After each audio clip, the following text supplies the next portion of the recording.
the singer who has not been relevant since like 2010. Neo. Neo. Neo. NE-YO.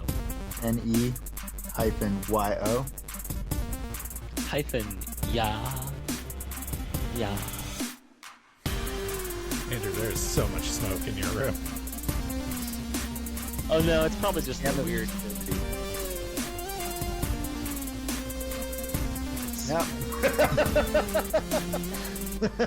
I mean, end of day. Everything looks kind of cloudy on my screen. So. All right, welcome, everyone. Welcome back to Hard Reset, a Cold North production. I'm your host, Patrick the Law Morris. Joining me this week, as usual, gorgeous Ben Reynolds. Woof. Oh, it's wrong animal. And the effervescent Andrew Etchen. Meow. All right. Coming up on Hard Reset number 116, we'll be discussing the rumored new features for the DualShock 5, Rockstar possibly teasing something new, GameStop's facelift, might be a little bit of a botch job, and for our topic of the show, what the coronavirus outbreak might mean to gamers planning to buy the PlayStation 5 or the Xbox Series X this holiday season. Just put a lot of Purell on it. Yeah, just covered in Purell. You're good. If nobody can go to work at Foxconn. There you go. And we're going to get to it. But before we get to all that, I want to know what you guys have been playing this week. Ben, tell me what you've been playing. I have been playing Fight Night Champion. I picked up the final installment of the Fight Night series for $5 during the EA developer sale. Okay. And it's a 360 game. I think it was also a PSP or Vita game, or I don't know. There was I think. Well, because it came out in 2011. Oh, would they have made? I don't know. I don't know. Well, maybe I'm just. I don't know. I don't think I had played it before. Yeah, I had played other Fight Nights. I'd obviously played other Fight Nights, but I was not. The story did not seem familiar if I had played it before. But in 2011, I was smoking a lot of weed. So, I mean, as I do now. So, iOS, things PS3, have really changed. Xbox 360. Okay, so only those. Yeah, fair enough. Yeah, it was. The story's pretty fun, definitely. It's like it has like a vibe of like Rocky kind of, and it's a cool enough story that is fun still. It's like obviously like dramatized or dramatized, and so like it's that's what video games are for. Yeah, exactly. And plus, like, that's how you make a boxing story really interesting. Like, I mean, I understand that there is some interest to there is a lot of like interest and technique in boxing, but like it's not for everyone. But like drama, people get into drama, and that's why the Rocky movies are great. The current heavyweight champ actually does kind of have like a story with some drama to it, and like Tyson Fury, he was like has some serious addiction stuff in his history, so. I mean, there are definitely elements of truth to a lot of it, too, with a lot of boxers. But my biggest complaint is that there's a huge difficulty spike on the final fight, where, like, all the other fights are just, like, a regular boxing match, like, knock this guy out. And then the final fight, it's just this dude who is just so fucking tough and so fast and so strong. And you have to do a bunch of different specific things to beat him, to be able to beat him. Whereas in the rest of the matches, it's all just like there were a couple, like there was one where like you had broken your right hand, so you could only use your left. These games are definitely not smash buttons. There is a fuck ton of strategy and like countering and blocking and stuff involved in them. It's like, if you have not played Fight Night, it's a very challenging game. Like they are. Oh yeah, for sure. Challenging. I never tried it. Yeah, the final fight, like so. But yeah, so in one of them, you had broken your right, you break your right hand with like the first punch you throw, and so then you have to finish the match with like basically not using your right hand, because if you use your right hand, it like takes you to the brink of being knocked out essentially if you connect well with your right. And so like you basically have to try and knock them out with your left, or just try and win the fight still with your left without knocking them out, which you're like, because you're not a left-handed boxer, so your left hand is definitely not your more powerful hand, so it's definitely a lot harder to do that. But then the final fight you have to do, like, there's like, it's like, oh, just like survive the first 3 rounds, and then after that you have to land 75 body shots, and then after that you have to do all this stuff, and like meanwhile you have to be blocking / dodging the fastest fucking boxer, the fastest, strongest boxer that is like in the game possible. Yeah. And so it's like, fuck, this is it's way too hard. It's just like the difficulty spike there is just too much. Like, that seems train to me be a little something bit better. That seems to be something that like a lot of sports games and particularly like fighting games with a story like that do. Like, even going back as far as like Mike Tyson's Punch Out, Mike Tyson was insanely hard. But then, I mean, even as recently as like, I remember in WWE 2K15, in the career mode, it was like one of the achievements was beat The Undertaker at WrestleMania. And it was like, you don't even get a shot at an Undertaker match at WrestleMania for like years. And you can main event WrestleMania several times before you fight Undertaker at WrestleMania. And then when you finally do, he's like so fucking hard. Yeah. And it's like, why did I waste my like hours and hours of my life doing this when I could have just retired and finished the game 5 years ago? Yeah. Oh, God. Yeah, no, well, I mean, at least that one, it's only an achievement, whereas this one, I literally, because I would get to the part where I'd have to land the 75 body punches, and I can't remember what you had to do after the 75 body punches, and I would get to that, and it would be getting late rounds, and then I'd just get knocked out. And it happened like 5 times, and each time it would take me like a half hour to get through all of it at least. And so it's just not like worth. Yeah. All right, Andrew, what about you? What have you been playing this week? I mean, mainly more Warframe and just a tiny bit of the Division 2, which was fun. Tiny bit. You have multiple trophies. What? No, I literally only played the first mission and was like, well, that was fun. Then turned it off. But I didn't get to play the beta when it originally came out, but Neo 2 had a last chance demo. I think they might even still have it going, but was allowed to sort of like play the intro stuff and like one of the missions, like a sort of a pre-made mission in a way. And I really enjoyed the very first Neo game, and I like that this new one is like more like create a character, like it's sort of even more along that like Diablo Dark Souls line, where just another sort of looter type game, but it all plays like a fast paced sort of like almost more like Bloodborne maybe, because everything's very fast paced and involves a lot of stances and everything and deflections and stuff. It's a lot of fun, but I'm definitely excited to play that for real next Friday. I think it's the 13th that comes out or something. Yeah, from what I heard on the first Neo is like Neo is a lot like a Soulsborne game, but it requires a lot more aggression than Dark Souls, so it leans more heavily towards the like Bloodborne type or the Bloodborne end of that spectrum.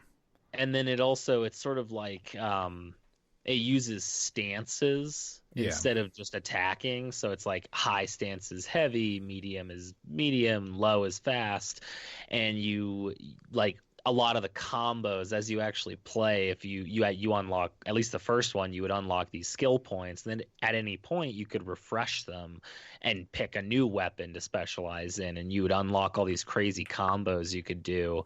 And the new one has like twice or three times as many skills, like even per weapon, which is really cool, because the first time I played, I chose to use a spear.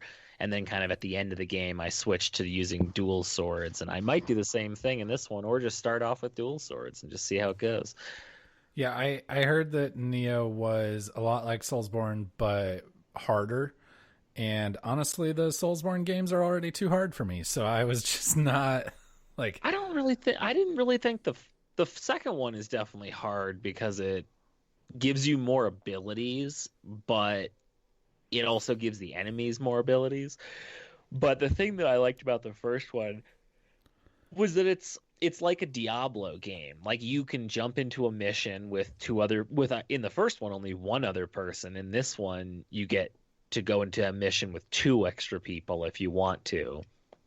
Okay. And playing through at least I'd wonder if it's the same kind of thing again, or if it's going to be more like open world. But it was like levels, and then you could go into a level, you could replay an old level if you want, and it plays like a Diablo game. Like, there's constantly new weapons of like different rarities dropping, and you're swapping your stuff out and your armor out and everything. And I really like that type of stuff. And so it being like a samurai game, the first one was a ton of fun. So the second one, I'm hoping the demo was very fun. The real game, I'm betting, will be really enjoyable. Okay, nice. I myself have been playing Metal Gear Solid 4. I'm playing through those. I was the least familiar. I think last we spoke, I was mentioning Metal Gear Solid 2. 2 and 4 are the ones I'm least familiar with, and I'm going through Metal Gear Solid 4 again. I'm kind of getting the opposite reaction to 4 that I had with 2. 2, I was like, man, I really like, my memory was doing this game a lot of favors. But in 4, I'm like, oh no, this is like kind of exactly what I wanted Metal Gear Solid to be. It was like high fidelity, like very like path-based stealth action game with Metal Gear Solid story. And that's what 4 is. And I mean, 3 was very similar, just not nearly the level of fidelity that 4 was. And I like 3's the best one. 3 is the best. Snake Eater, baby. Far and away, 3 is the best one. I'll never forget fighting what's his name? The Silence. Oh, the End, the old guy. Yeah, the End. The End, yeah. Oh man, that's a great fight. But, first time I ever played that fight. Stressful. But I'm really enjoying it. And like, a lot of people criticize Metal Gear Solid 4 for its story, and its story getting like way too far out there. But that's kind of what Metal Gear Solid is a little bit. Like, a lot of those enemies tend to get a little out there. But people say that Metal Gear Solid 4 is almost a parody of the Metal Gear Solid games, and I definitely see that, because it's definitely like more of like the PS3 one, right? Yeah. And also, now that you bring that up, Ben, stealthy. It's more like run and gun sometimes. I mean, you can play it pretty stealthy if you want, but Ben, it's funny. It's interesting you bring that up, Ben, because so Metal Gear Solid was PlayStation 1. Then Metal Gear Solid Remake, Twin Snakes, was GameCube only. Metal Gear Solid 2 was PlayStation 2, and then eventually Xbox. And then 3 was PlayStation 2 and eventually Xbox. 4 was PlayStation 3 only. Like, they went back to exclusive, and they never ported it to anything else. And so, like, 4 lives and dies on the PlayStation 3. Which, I don't know, that's pretty interesting to me. But no, to me, it's kind of it's what I wanted Metal Gear Solid 5 to be. And Metal Gear Solid 5 wasn't that, so... Metal Gear Solid 5 sucked. No, the story was amazing, but the gameplay wasn't. Whole game was terrible. But it's no, I'm really enjoying Metal Gear Solid 4. But it's time for the news I guess, now. To interrupt real quick, I mean the 4 has the one with all the bosses are like those weird chicks, bio robot kind of people. Yeah, like crying wolf, laughing octopus. Yeah, I did like their names though. I love the names of enemy bosses and so awesome. Fortune. Yeah. Fortune was so cool. Vulcan Raven. Vamp.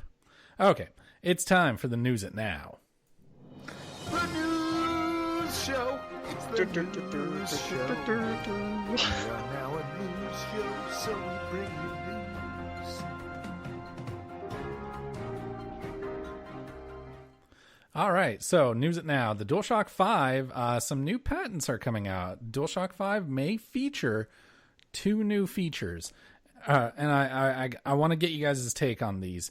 The features that were revealed in this patent are, and keep in mind this is just a patent, it's not confirmed, a heart rate sensor, heart rate monitor, and that's interesting. A sweat detector. What? Now, so like they could make more immersive fear games? Well, yeah, so that's the obvious application here is like horror games. But I mean, of course, like Resident Evil 8 comes to mind immediately. But I wanted to talk to you guys and see, like, do you guys think that this could be applied in any other like really cool ways? Like maybe having a shooting game where your guy can like fucking panic. I don't know. It's sort of like it's overly almost all stressed. based around stress and fear. Like it's. Or what other application would you use when your heart rate gets too low because you've been sitting around being a lazy ass for too long? It'll be like, hey, fucker, get up and go do something. That's true, but I hate when games do that. I also hate when games do that. It's very condescending. I think it was either like Sly Cooper or something like that, where right when you finish the game, it was like, thank you for playing. And then it would bring up another thing saying, now go play outside. And I was just like, what? Well, Nintendo games do that a lot. But Ben, I do think that like in a strange way, I'm kind of going to go off what you're saying here. Maybe like exercise games could use this. Yeah. Or it could double as a dildo. I mean, it could actually be used in stealth games. Oh, that like something cool. like if your heart rate goes too high, like enemies can hear you or something weird like that. Can hear or your like heart beating. Or you can't like start to like stress out, or you can't like aim as well or something. I mean, it could also just be like, hey, watch how your heart rate changes while you're playing a video game. Because like I don't know that I've ever really thought about my heart rate changing. And it's like you fought that boss. And your heart if it's gonna have that and a screen and shit like that, this controller would cost like fucking $300. So I don't think it's gonna have all this shit in it. Well, okay. That was gonna be my follow-up question. Is this PS Vita levels of feature creep? Because like the PS Vita, one of its biggest downfalls was that they just threw everything in it, and so like. By the time they had finalized the PS Vita build, it had so many features that really weren't going to be used that they had to put in every PS Vita that made the price insanely high. And like that's a huge part of why the PS Vita died. And so like the touch controls on the back were stupid. Having a light sensor, having a front-facing camera, like I think the front-facing camera on the PS Vita was the stupidest thing. It's like, what's the point of that? Like, take a profile picture and then never use it again. At least you could use the rear touch controls for something. But they got in the way constantly. That's true. That was they had extremely bad rejection. But no, I mean, I'm with you, Ben. I think that this is just like this is going to lead to this PS5 controller costing way too much money, like being prohibitively expensive to the point that I think it could potentially, if they are going to be putting all of these features in it, it could potentially make the cost of the console more expensive. But then maybe they're just going to ship them with DualShock 4s Ah, with the bumpers and thing. do the DualShock 5 as like the Pro controller, or like the Elite. Yeah. Yeah. That'd be pretty cool. These aren't features I would want in a Pro controller. No, that's like yeah, exactly. Yeah, it's a lot of like cumbersome bullshit. Like bells and whistles, gimmicks that I don't want. Whereas like Microsoft has really nailed down the Elite controller as far as like they're delivering on things that I want. Yeah.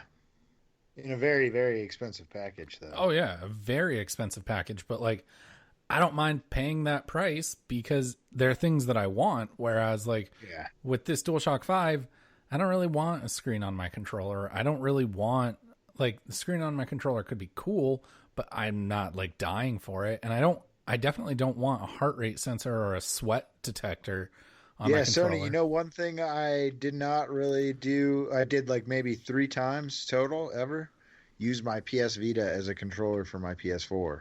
Yeah. And like we only did it at the beginning of the PS4 because A, for the novelty, and B, because we didn't have 3 controllers in the house. Yeah. So yeah, I'm with you guys. I think that this is a pretty dumb idea. Yeah, it just seems like a waste of space. It could be used for, I would say, any number of other things. Yeah, for sure. And it's like, just give us features that we actually want, like paddles and trigger stops and, you know, grips and thumbstick tension, things like that. A baller ass butthole battery. pleasures. Butthole pleasures. Yeah, just a built-in flashlight. That'd be great. Well, that Rusty trombone. this all kind of ties into the next story we want to talk about. Rockstar, they changed their logo on their website. To a rusty trombone?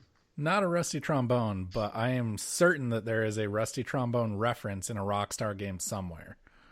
Oh, probably in every game. It's probably a staple. But the new logo art is red, white, and blue, and it features several of the little Rockstar R's. Now, this seems like a non-story, But then this also is now like that was like over a week ago, yeah? it was. Yeah. Yeah, Okay. we've been away. We took a week off. Yeah. It seems like a non-story, but like last time Rockstar really made a giant change to their logo in like a subtle On but their very website. public-facing way was they made it all red, and then a little while later we got a Red Dead 2 announcement. How much longer? How much after? I I believe that article you sent did specifically say how long. Yeah, I don't know, but Because I'd be wondering if we're past that length. 'Cause Yeah. I feel like it was relatively soon after. Like I feel like I think it was a like couple 8 of days. days or something. Yeah. But I mean, I don't know. And so like you make a good point. Are we reaching the point at which this is no longer relevant? But we're on a podcast, so we're going to talk about it anyways. No, I'm not. I'm just. I mean, everyone knows that I love Rockstar. If you listen to this podcast at all, Yeah. I'm Ben not hates trying Rockstar. to like kill that story at all. I'm just asking out of curiosity, more like because it's like, oh, No, as it definitely. becomes as more time passes, it becomes less plausible that it is. And I'm exactly wondering, that. I'm wondering if it could be a little bit of a slower burn than they did with the Red Dead one. But like the red, white, and blue, Grand Theft Auto has always been a parody of American culture, and so I would think that this points towards Grand Theft Auto 6. Yeah, I saw some people speculate like that article. I think also there was talk of Bully 2, and I was like, no, I don't think they're going to go back to that. I Like- don't think so. I mean, Red Dead and Grand Theft Auto are such moneymakers. Yeah, it just seems like it wouldn't be plausible. But yeah, like because they just had their yellow logo probably before.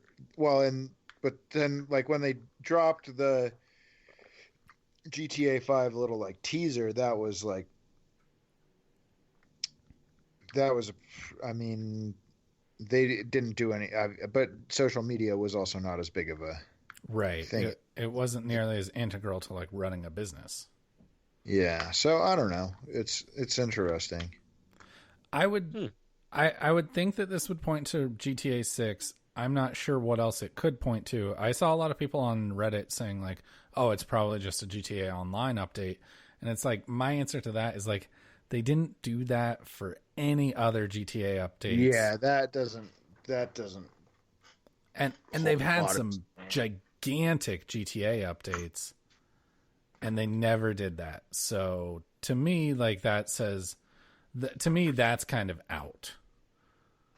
But I'm hopeful for a GTA 6 announcement sometime soon. I think that we'll have to wait and see what happens. But yeah. I mean, at this point, even if they announce now, there's no way that we see this game that we see GTA 6 on current gen consoles. No, it's next gen for sure. Yeah.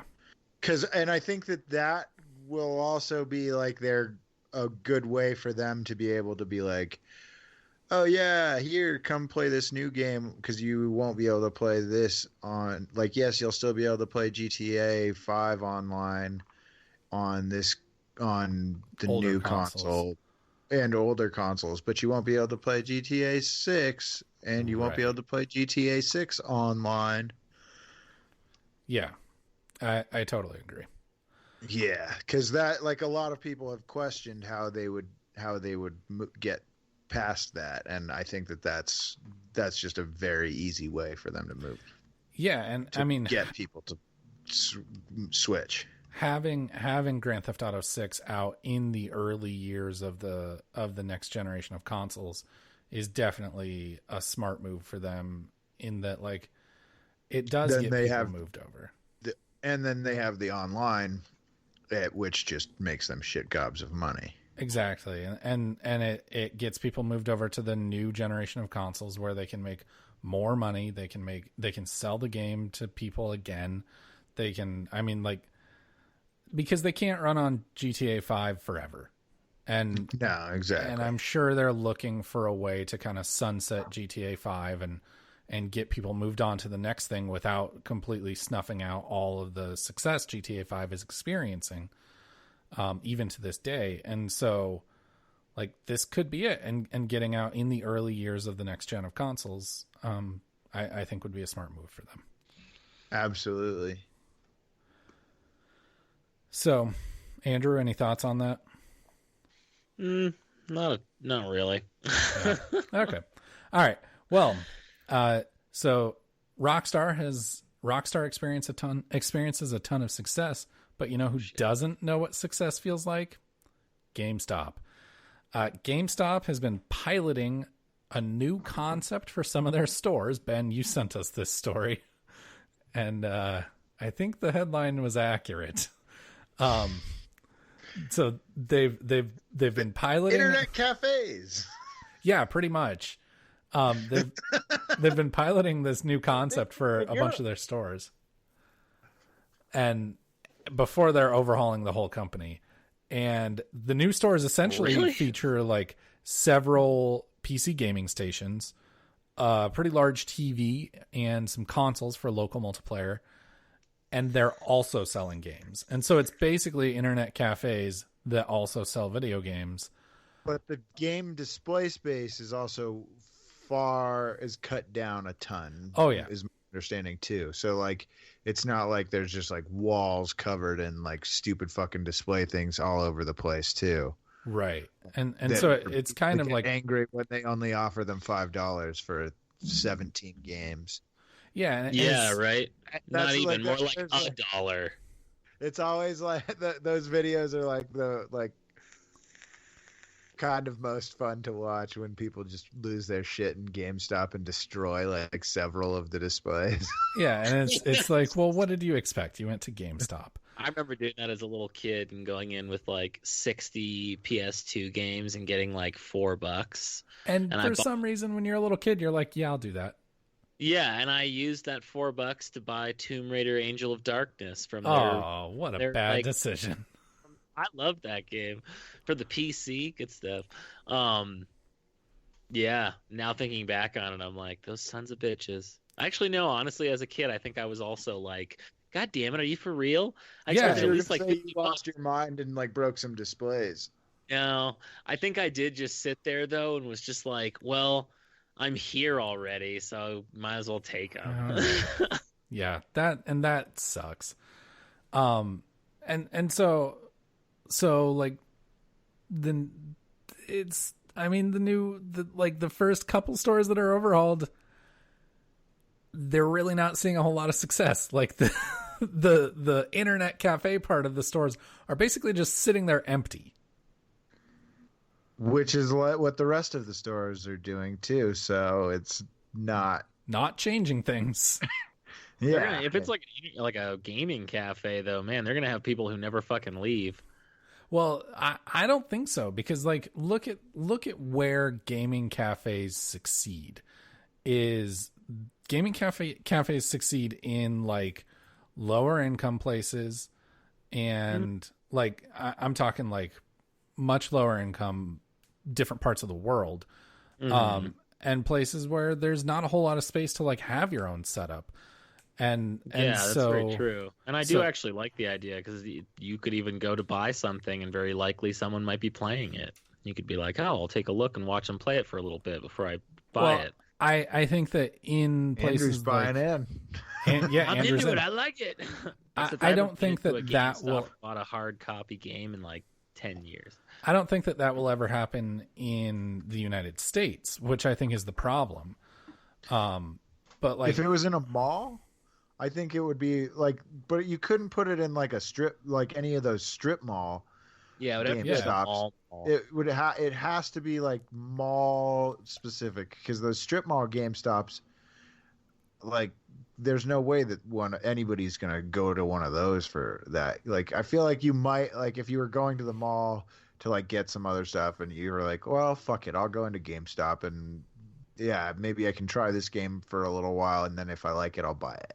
yeah, that's a really good way to, like, that's what they should be doing, is like, try the game out before you buy it. You know, sit down, like, pay a couple bucks, sit down and play it for an hour, and then you want to buy it, take it home, like, buy it. Yeah, but the problem is that, like, who the fuck goes to the mall for anything? So yeah, malls are dying, and Yeah. so, and plus, I mean, compounding that issue. Although I went to the mall just the other day to buy a Lego, and it was fucking packed. I was Really? like blown away. Yeah. Which What mall? Lego did you buy? Colorado Mills. The Slave One. Colorado Mills is a pretty big mall, though. It was fucking packed though, dude. Yeah, no, I'm saying like Colorado Mills is definitely like top tier for mall. Like, at least what I think of is like, it's like Colorado Mills, Cherry Creek. No, dude. Cherry Creek is so much nicer than Colorado Mills. Okay. Colorado Mills is like, you walk into that and you're like, oh wow, I'm in fucking Twin Peaks. Really? Yikes. They had the fucking roof that collapsed, like, I guess that was like 5 years ago. I guess I was when I was going to Colorado Mills pretty regularly was like, God. When the fuck were you going to Colorado Mills? Or is that Park Meadows? I don't remember. I'm going to look up. Is nice. Park Meadows is like almost as nice as Cherry Creek. Park Meadows Mall. I'm going to look up a picture. See which one I'm thinking of. You're probably thinking of Park Meadows. Oh, Park yeah. Meadows is way far south. Yeah, I'm thinking of Park Meadows. Yeah. That's because they had the Apple store at Park Meadows. That's where we got your iPad. I got my iPad, my first iPad, yeah. Yeah. No, so but like, also think about this. It's a shithole kind of though. kind of compounding the issue here is like, think about the size of GameStops in malls, right? And think about how much more space this new concept is going to take up. They're going to have to lease larger spaces in malls. And like malls, Ben, you're right. Malls are where they're going to succeed if they're going to do this. And that's another gigantic cost. Yeah. And like moving your business, unless they were able to rent the space right next door and knock down a wall, moving a business is astronomically expensive.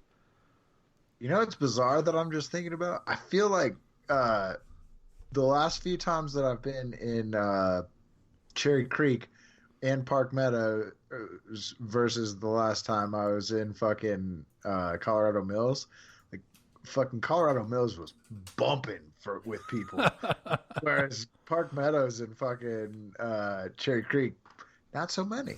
not a ton. Like everybody just likes the Hood Mall.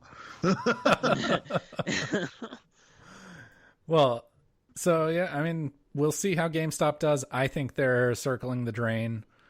But that's just a super... I mean, what they should really try to do is just be the best online games retailer out there.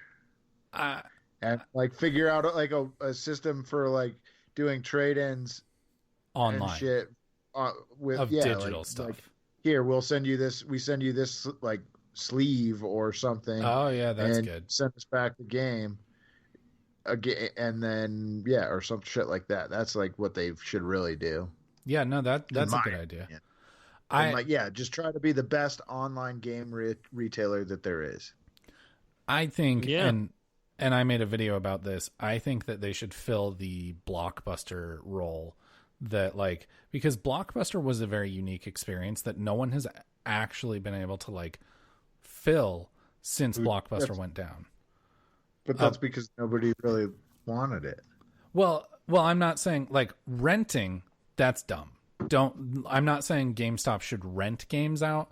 I'm saying GameStop should do like, they should buy games from all eras and just have like racks and racks of games of old games.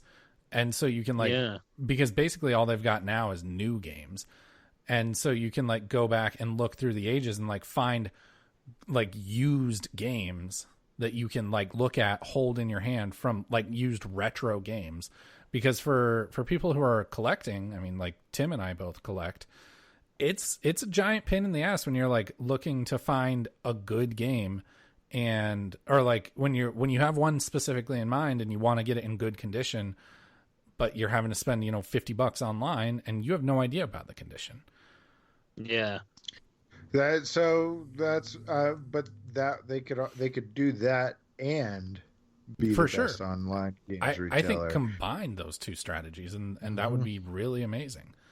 And then also like when I say recreate the Blockbuster experience, what I mean is like, remember going to Blockbuster with your friends was like a thing, right? It was like, let's go, let's talk about, what we like. Look at stuff. Yeah. Let's look and like create that social experience and just turn it into GameStop. And like, you go in with some friends, you look around at the games, you tell your friends like, oh, well, like I remember playing this game when I was a kid and it was so good.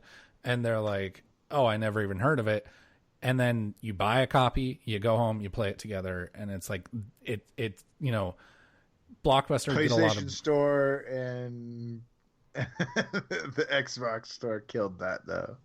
Well, not necessarily, because like you can't, I mean, there are hundreds of games on Xbox One backwards compatibility, but there are thousands of games on the 360. Oh, yeah, no, for sure. But that's such a niche.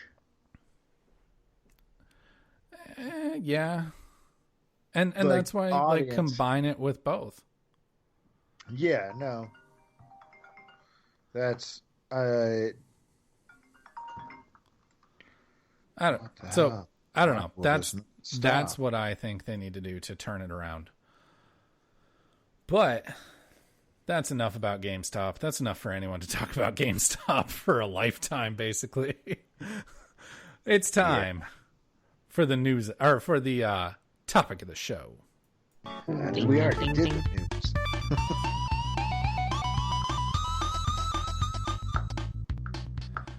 All right, topic of the show. We're going to be talking about the coronavirus. So, coronavirus is kind of a problem. It's already affecting games conventions. It's affecting games conventions, and Ben, like you mentioned at the top of the show, Foxconn. Like, it's affecting manufacturers.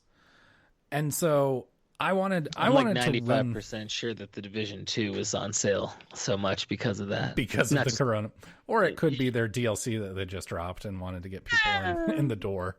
But no, I wanted to talk to you guys because I've been thinking about this for the past week or so. I think that the coronavirus causing delays in manufacturing could legitimately, like, I think there is a legitimate possibility that next gen consoles will be delayed. It's possible. If it is, then do you think it would push it a whole year? Well, that's what I wanted to ask you guys is like, what do you think they'll do? I don't think it would be a whole year necessarily. Because like I think that they'll still be able to make some, obviously, but it's like they're going to be able to make limited, unless unless coronavirus gets like way worse or something like that. But based on what coronavirus is right now, it sounds like eventually we will. Yeah, and I think that if it continues out, but if it continues at the level it's at right now, it's like I think really we would be fine. I think that if it continues to get worse, there is the real possibility, Ben, like you said, like they could still hit their dates. They could still hit holiday 2020, but like it would be extremely limited supply. And the thing of that, it's like that would piss consumers off. Yeah. Like, that's to the point that maybe they would delay it. And like, if they delay it, because Andrew, I'm with you. I don't think they would have to delay an entire year, but would they want to delay an entire year? Because I think they would want to because of the sales. Because you gotta hit the holiday window. Exactly. Yeah. And so, like, what about Valentine's Day? Show them that they love us. Well, that's a good counterpoint because the Switch launched in the spring and the Switch sold like gangbusters. I mean, the Switch kind of proves, but it's also like niche. It is a very different experience. And because that's the thing is like and that's the biggest problem that launching a system outside of the holidays is that, like, yes, you and I would still buy them, and like adults who play video games, exactly. Parents are less likely until a birthday or Christmas. Holidays. And if you launch right before Christmas, hey, it's right around the corner. Go get little Timmy the new Xbox, and exactly. Little Timmy doesn't deserve an Xbox. That's because Timmy's a little dickhead who stares at his phone all day. Yeah, little dickhead.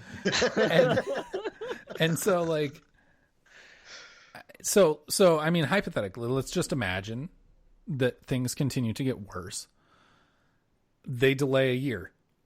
What do we see? Like, what price points do we see the Xbox One and the PlayStation 4 at this holiday? I would think if they did delay it for a whole year, that it might actually be like slightly cheaper, just because they would probably be able to manufacture a lot more. Potentially. Yeah. I mean, well, so if they're having manufacturing issues with the Series X and the PS5, then they're having manufacturing issues with the Xbox One and the PS4.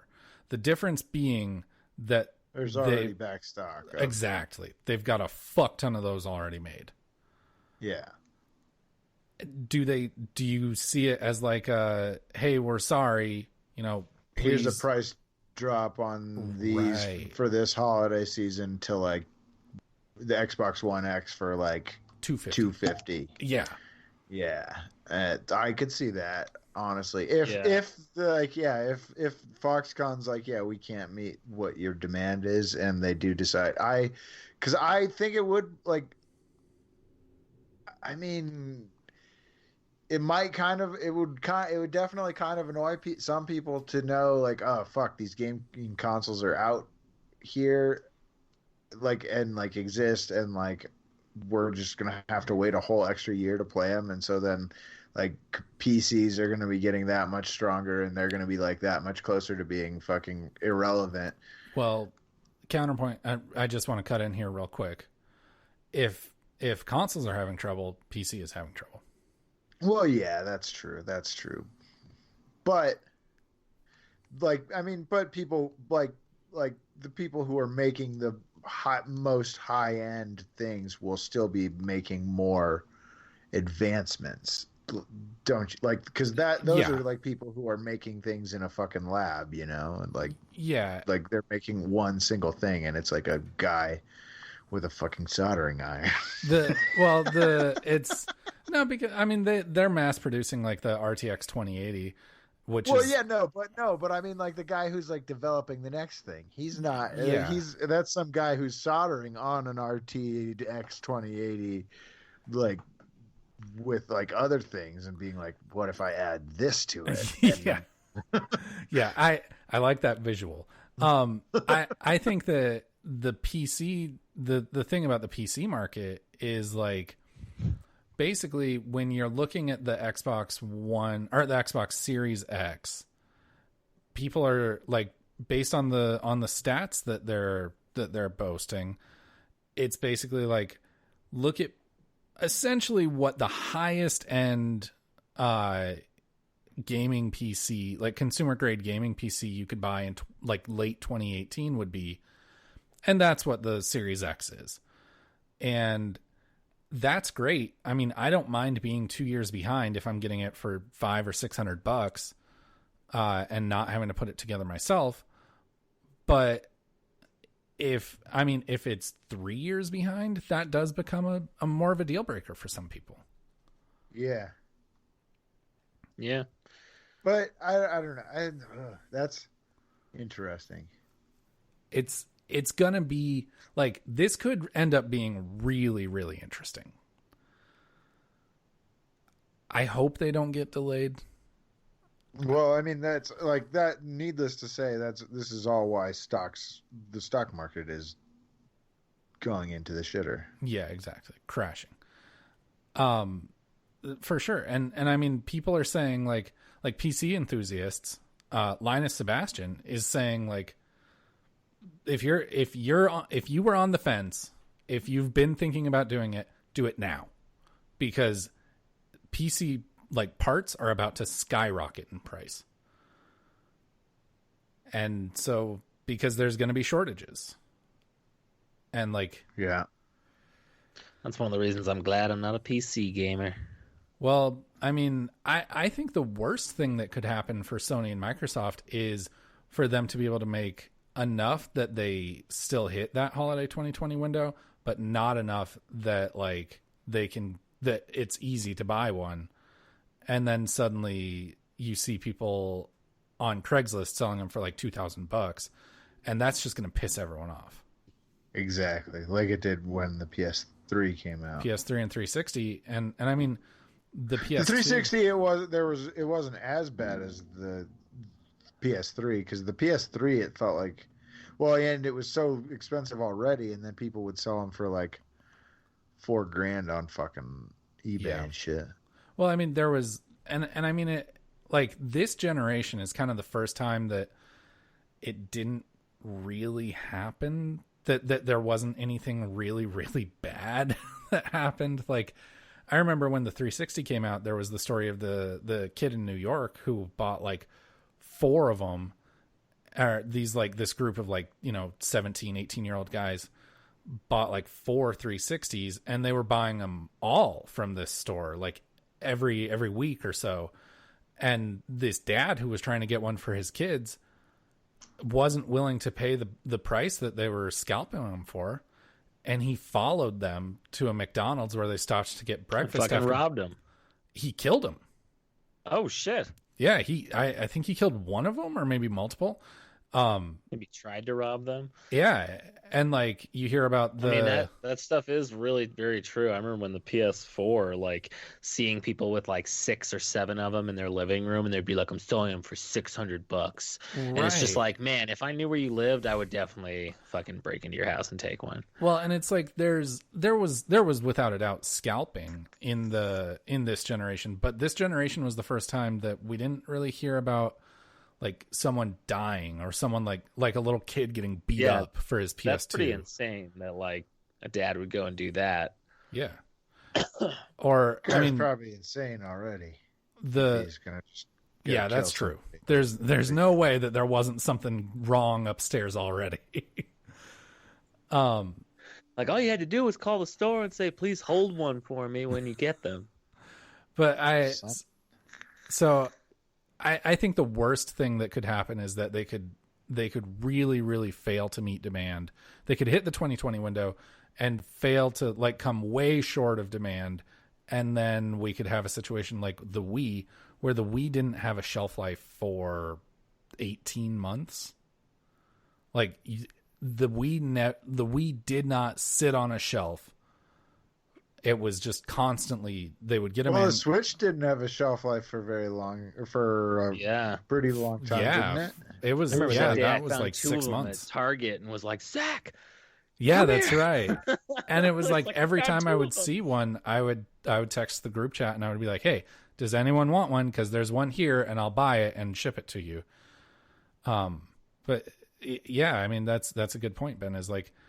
And that was a problem for Nintendo initially. Like they couldn't make them as fast as they were selling them. But I almost think Nintendo kind of enjoys that. Absolutely. Because I think that it drives up manufactured scarcity.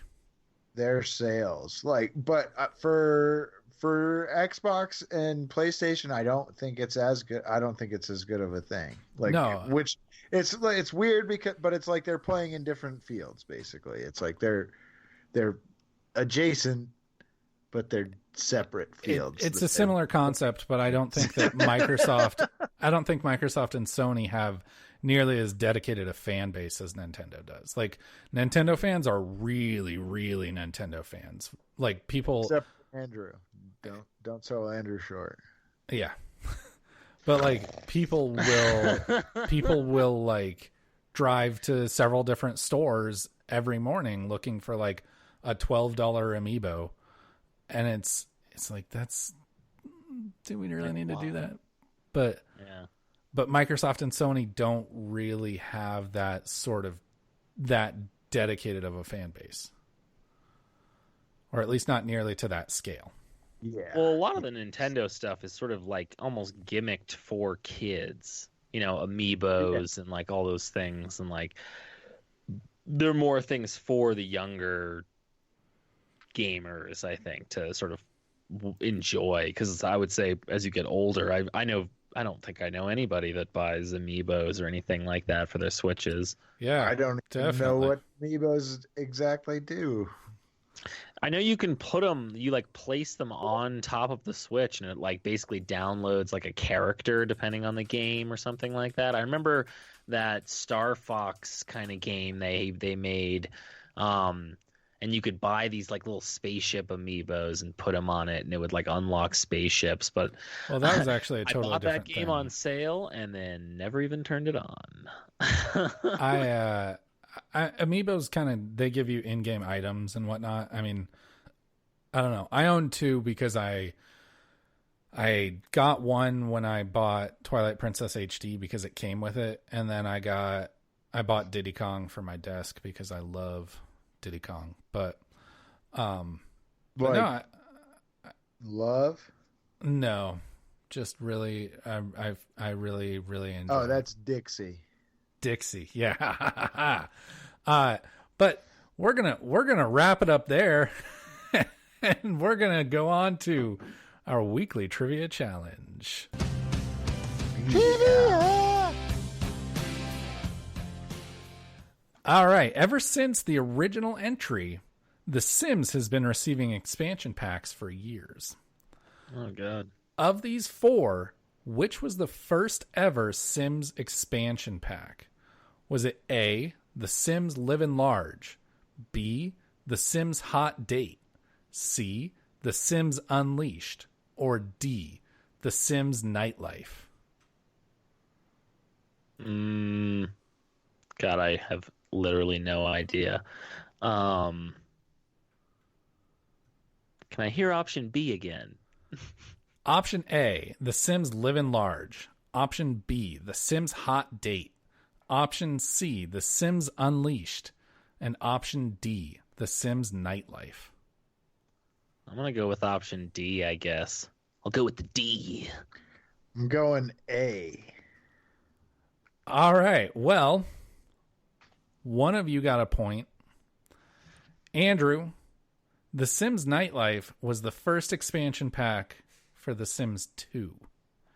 Ben, The Sims Livin' Large was the first ever Sims expansion pack, so you got a point this week.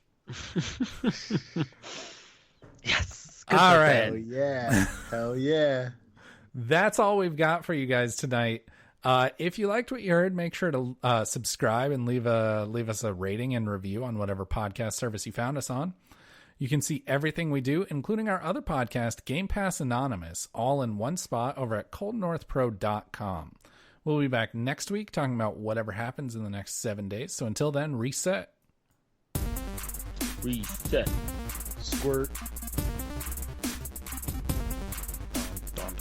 Re-squirt. Re-squirt. Now some elevator music. Ba-da-da-da-da-da-da-da-da-da-da.